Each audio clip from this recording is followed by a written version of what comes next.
हे मराठीचे ठेकेदार झालेत ना. मराठी माणसाला कोणी जर आज डोंबिवलीने कल्याण दाखवलं असेल ना विरार वसई, हा ह्याचा कारणीभूत फक्त उभाटा आणि उभाटाच आहे. गेल्या 25 वर्षामध्ये एकही शाळा उघडती आली नाही. म्हणजे अशी विकट परिस्थिती या वरळीतली आहे. सांगायला गेला की म्हणजे वेळ कमी पडेल. बिल्डर आहे, लोकांचं घरचं भाडं देत नाही, लोकांना घरी देत नाही. त्याच्यानंतर देखील इकडचे आमदार झोपलेले आहेत. म्हणजे ह्या बिल्डरच्या एवढी जाड चमडी झालेली आहे ना.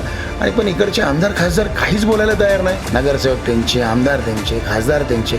एक नाही, दोन नाही तर तीन आमदार इकडे. जे आदित्य ठाकरे कधी 60 आणि 65 हजार मतांनी निवडून येत होते, आज त्यांची परिस्थिती अशी आहे की ते 8,000 मतांनी निवडून गेलेले आहेत. वरळी हा ठाकरेंचा बालेकिल्ला आहे. वरळी, परेल, नायगाव हे सगळं बालेकिल्ला शिवसेनेचा होताच.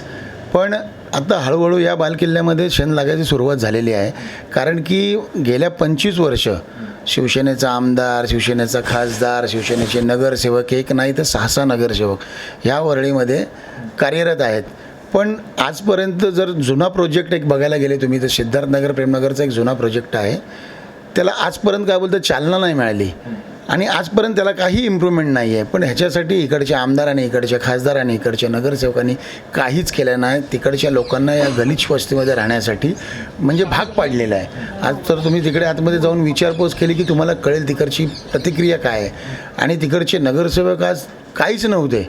तिकडचे नगरसेवक ज्यावेळेला नगरसेवक झाले त्या लोकांनीच निवडून दिलं की आमचा काहीतरी उद्धार करतील, आमचं काहीतरी चांगलं करतील. आणि त्यांनी स्वतःच चांगलं केला. त्या झोपड्यामधनं निघून ते टावरमध्ये गेले. पण बाकीचे लोक तिकडेच राहिले.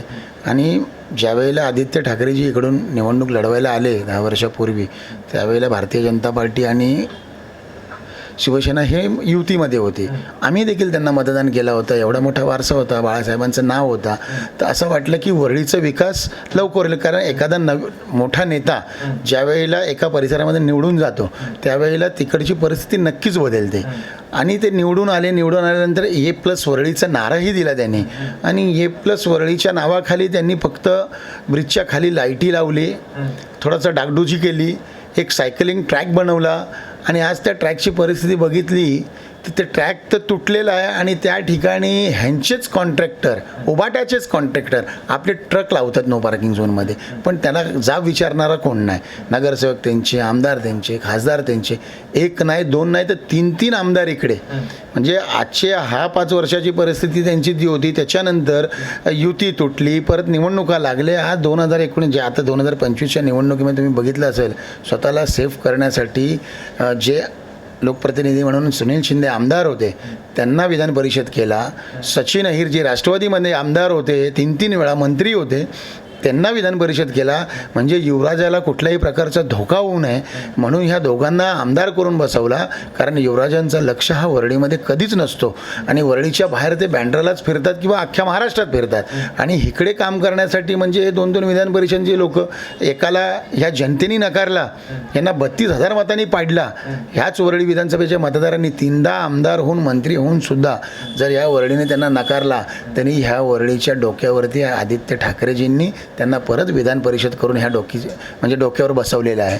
आणि ज्यांनी पाडला त्यांनाही आमदार करून म्हणजे आपल्या सोयीसाठी त्यांना ठेवलेलं आहे. अशा प्रकारचं काम इथे चालतो आहे. तुम्ही साईबाबा नगरमध्ये गेले, 7 रस्त्याला गेले, त्या ठिकाणी ओमकार नावाचा बिल्डर आहे. लोकांचं घरचं भाडं देत नाही, लोकांना घरी देत नाही. त्याच्यानंतर देखील इकडचे आमदार झोपलेले आहेत, काही विचारतच नाही. त्यांचीच काही लोक आहेत ते जाऊन 20% काय बोलतात त्यांचे चेक काढून देतात. आज तुम्ही ओमकार गोपाळनगरला गेलात, तिकडे 340 लोकांना रूम मिळालेला नाही आहे. ते कोर्ट मॅरेज करून बसले, कोर्टमध्ये जाऊन बसलेले आहेत. कोर्टाची ऑर्डरसुद्धा आहे तरी देखील करत नाही. म्हणजे ह्या बिल्डरच्या एवढी जाड चमडी झालेली आहे ना. आणि पण इकडचे आमदार खासदार काहीच बोलायला तयार नाही. म्हणजे अशी विकट परिस्थिती या वरळीतली आहे की सांगायला गेला की म्हणजे वेळ कमी पडेल. आणि अशा परिस्थितीमध्ये भारतीय जनता पार्टीचा कार्यकर्ता काहीतरी लोकांसाठी करायसाठी इच्छुक आहे, काम करण्याचा प्रयत्न करतो आहे. पण तरी देखील हे लोकांना ते काही काम करायचं नाही. ज्यावेळेला आम्ही काय जॉब विचारतो, आजची परिस्थिती अशी आहे, या वरळीमध्ये माझं लहानपण गेलं, जन्माला मी इथे आलो. या वरळी परिसरामध्ये गेल्या 25 वर्षामध्ये एकही शाळा उघडती आली नाही इंग्रजी माध्यमाची की जर मुलं कुठे शिक्षित होतील, शाळेचं आरक्षणचे प्लॉट्स आहेत तरी देखील इथे शाळा उघडली गेली नाही. आज इथे 2-2 हॉस्पिटल आहे, कामगार हॉस्पिटल आहे, फौजदार हॉस्पिटल आहे, त्या ठिकाणी ICUची व्यवस्था नाही. वरळीकर बिचारा ही मागणी करत करत करत करत 25 वर्ष गेले तरी देखील ह्यांना लाज लज्जा नाही आहे, काहीच करायची परिस्थिती नाही. ह्यांचे वडील मान्य उद्धवसाहेब ठाकरेजी 2.5 वर्ष मुख्यमंत्री होते.